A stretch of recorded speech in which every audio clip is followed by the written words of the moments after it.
If every running coach, every PT, and every training plan on the internet told you to follow this 10% rule, stop and listen to them. Because a clinical trial tested the rule head to head against runners who didn't follow that rule. And guess what? The injury rates were nearly identical.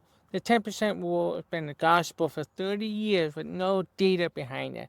And if you're dealing with Achilles pain right now, following it isn't just protecting you, it's giving you the illusion of control. So this video is for runners who have been disciplined, who've tracked the milers, followed the guidelines, and done the right thing, is still ending up hurt. I'm going to show you what the rule is actually missing and why the Achilles doesn't care about percentages, and the framework I use with every client who wants to build milers without destroying the tendon in the process. TJ had been dealing with Achilles pain for 2 years before he came to me. 2 years. He wasn't even restless. He wasn't overtraining, and he was exactly the kind of runner the 10% rule was supposed to protect. Methodical, disciplined, doing everything by the book.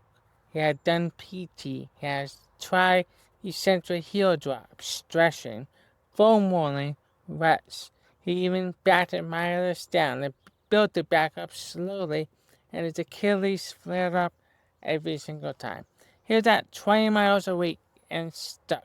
Every attempt to push beyond that ended the same way. By the end of this video, you know exactly why TJ kept getting hurt despite doing everything right, and the specific framework he used to go from 20 miles to 60 miles into a week with 0 flare-ups. Here's what the 10% rule is actually doing to your body.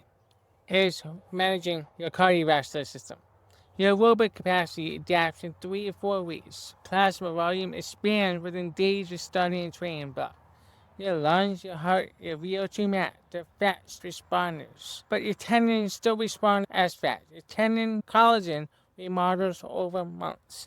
And the stressful adaptation that makes your Achilles capable of handling 50 miles per week is a slow, cumulative process, and it runs on a completely different timeline than your fitness. This is a mismatch. Your cardio says you're ready, but your tendon isn't.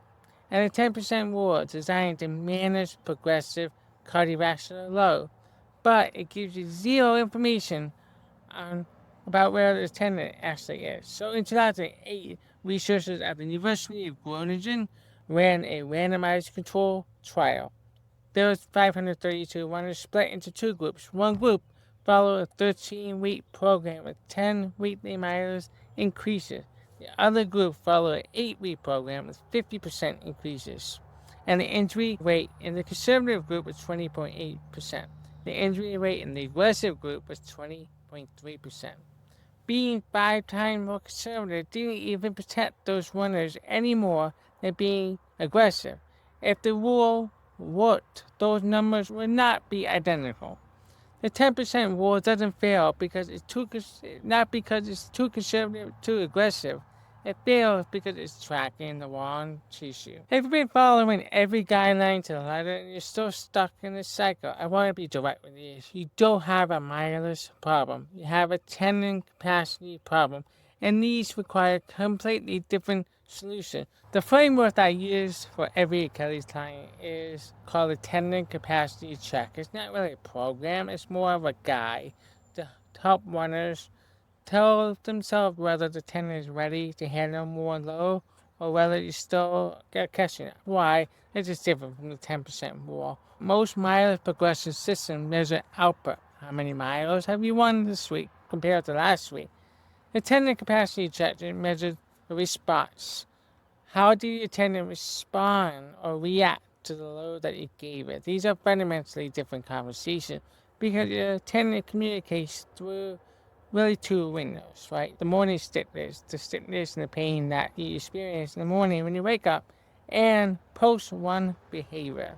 The morning stiffness just tells you how the tissue responded overnight, how the tendon settled after yesterday's load.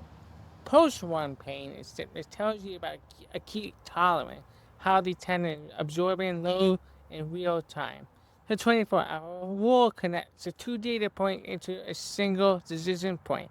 If your Achilles is back to the baseline within 24 hours of a run, then you're in a good spot to progress. If you're not, then you're ahead of the tendon's current capacity, overdoing it, regardless of what a 10% thing says, right? The three inputs that make up this tendon check is that you want to check your morning stiffness on a 0 to 10 scale.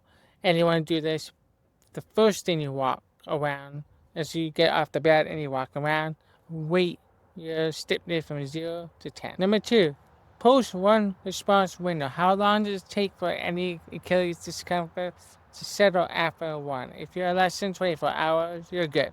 If it's 24 to 48 hours, then you're really at the edge of your capacity. If it's more than 48 hours, then you're exceeding your current capacity. Number 3, how's your symptom trending over the last 7 days? We're not looking at a single session. We're looking at a full week of data. Is morning stiffness going up or down, or is it flat? Is the post-run stiffness and pain getting shorter or longer? And you have to track that data. When you track all that data and you look at it from a week's perspective or even a month's perspective, then you have a tendon who's willing to respond more. Now, here's how you exactly apply a protocol you can run starting this week alongside the tendon capacity check. The tendon capacity check is the way for you to monitor your tendon pain and stiffness. Here's a protocol. Exercise 1, isometric heel hold. Start here before you change anything. Do a isometric heel hold and see how things feel. Number 2, if you have mid-portion Achilles pain, start with a slow eccentric calf raise on a step. If you have insertional pain, then do this off of a flat ground. Then use the tendon capacity check along with the exercises to monitor how the pain is progressing over time. If you want the full written protocol, the tendon capacity check, the loading progression, the exact criteria that I use, the advanced clients through each phase, I put it all in the Comeback Achilles guide. I'm making it available for only $1. It's got the exact reps, tempos, the whole thing. You can head to the description below, find the link, and get the Comeback Achilles guide. And if you want to learn more about how I help runners use a technique known as tendon neuroplasticity training, I've got a video for you here.